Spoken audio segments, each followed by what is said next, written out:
Take 6. Hey everybody, welcome back for round 2. Screw it.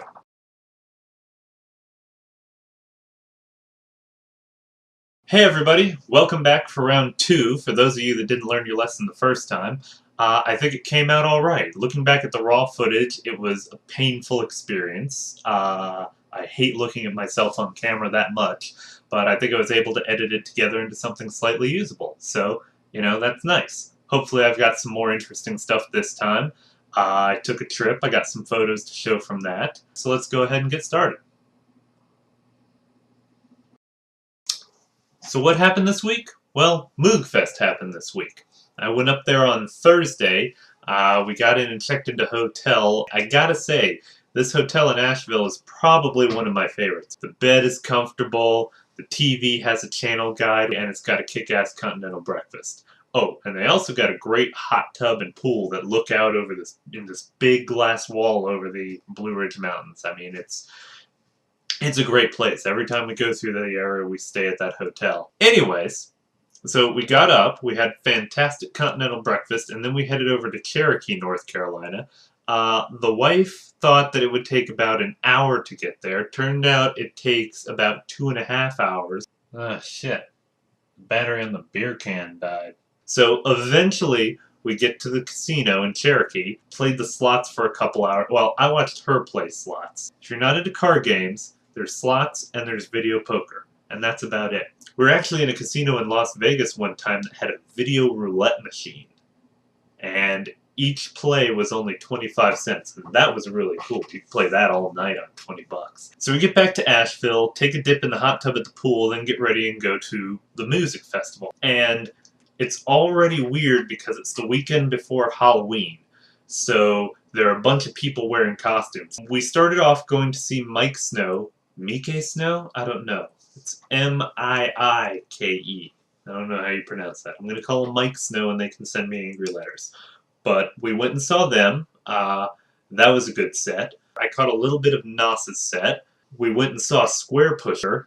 He was a really big draw. Went and caught a little bit of Primus's set. They still got it. And then we finished out the night with Explosions in the Sky. And I gotta say, Explosions in the Sky was the band I came to see, and they did not disappoint. So the next day, while everyone else was recovering from their hangovers, we eat breakfast at the hotel and then head over to the Asheville Arboretum, which may not sound exciting, but the weather was beautiful, for walking around in gardens outside and going for hikes in the woods. And they actually had a really cool bonsai garden. I don't know, I like bonsai. Ever since we took a trip to Disney World and they had a bonsai display at the Japanese area in Epcot, and I saw these things where they had these huge slabs of slate that they'd mounded up dirt on and built entire forests that were only like 2 feet tall.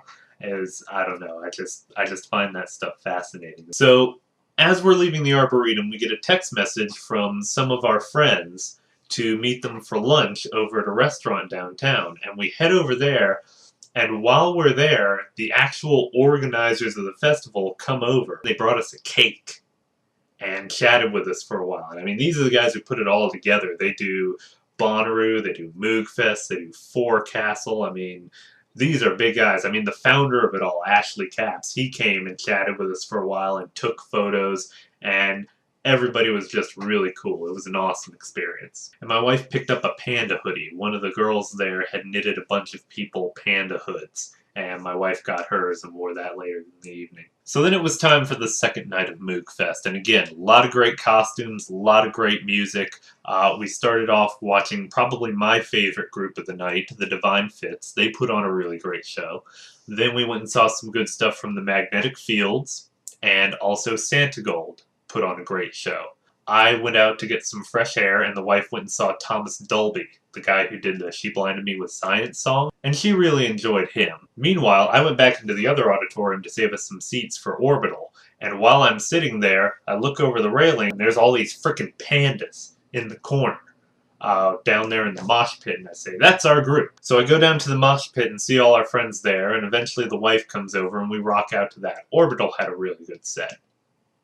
And after that, we go and see another cool DJ, Fortet, And then we wrap up the evening with Spangle. His set was more Indian, Mediterranean style melodies, and his DJ booth was set up in this weird, like, lemonade kiosk on acid that was completely white, and he was projecting a light show on it. The best part for me was the costumes. There were a lot of people there who clearly put a lot of work into their stuff, and I had a lot of fun going around and getting pictures of those guys. So just for fun, here are my top 6 costumes that I saw. Number 6 was the gnomes, and these guys were really easy to spot. It was really cool because you'd see them gathered in a corner planning a strategy, and then they just bop their way through the middle of the crowd to the other side and then high-five each other. Number 5 was the Binder of Women. Normally I'm not big on topical stuff, but hey, this one was pretty clever. For number 4, I walked past this guy with a bloody bandage wrapped around his head, and I didn't think twice about it until I saw his name tag that said, "Hello, my name is Vincent." And what really made this thing was that when I asked him to take a picture, he said just a second and pulls this fake bloody ear in a little pouch out of his pocket. I mean, he even had the ear right there. This guy was number 3. I mean, bizarre and dapper at the same time. How can you lose? But if you want bizarre, you gotta go with my number 2. I mean, if you think this guy is creepy now, you should have seen him dancing. Which leads me to my number 1. Me, for my impeccable Trey Anastasio costume. Creepy, isn't it?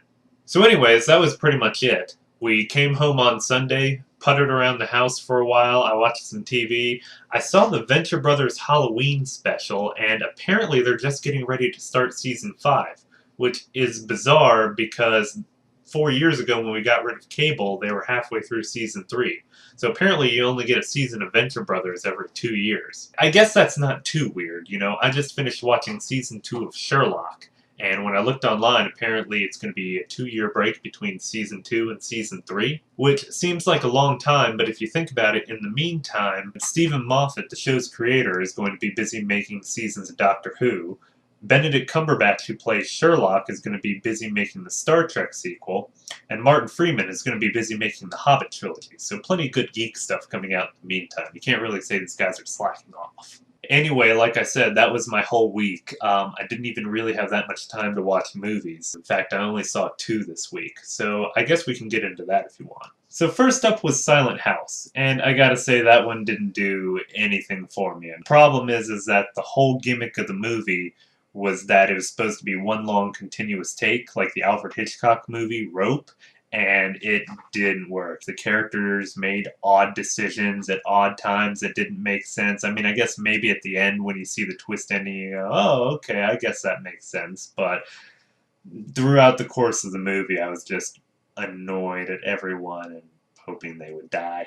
The second movie was one I just got today, Drag Me to Hell. This is a real throwback to the exact same thing Sam Raimi was doing in the mid-'80s. And since then, we've had stuff like Dead Alive, which I talked about last week, and Shaun of the Dead, you know, movies that have taken the mix of horror and comedy to a whole new level. None of the characters were really likable. The main character is being punished for making a selfish, greedy decision, but the problem is that everyone else in the movie is more greedy and selfish than she is. And the other problem is the ending. Not so much the ending itself, but the fact that they blatantly set it up with 30 minutes to go in the movie. And it's the kind of thing that's almost insulting when you watch it. You see it and you go, oh, I know what they're going to do here. And then you've got to wait 30 more minutes for the payoff. And it's just kind of, I don't know, for a movie that was supposedly on the burner for over a decade, I expected a little more. So anyways, that was my week. A couple movies and a kick-ass music festival. Not too shabby if you ask me. I'm not sure how I'm going to follow it up,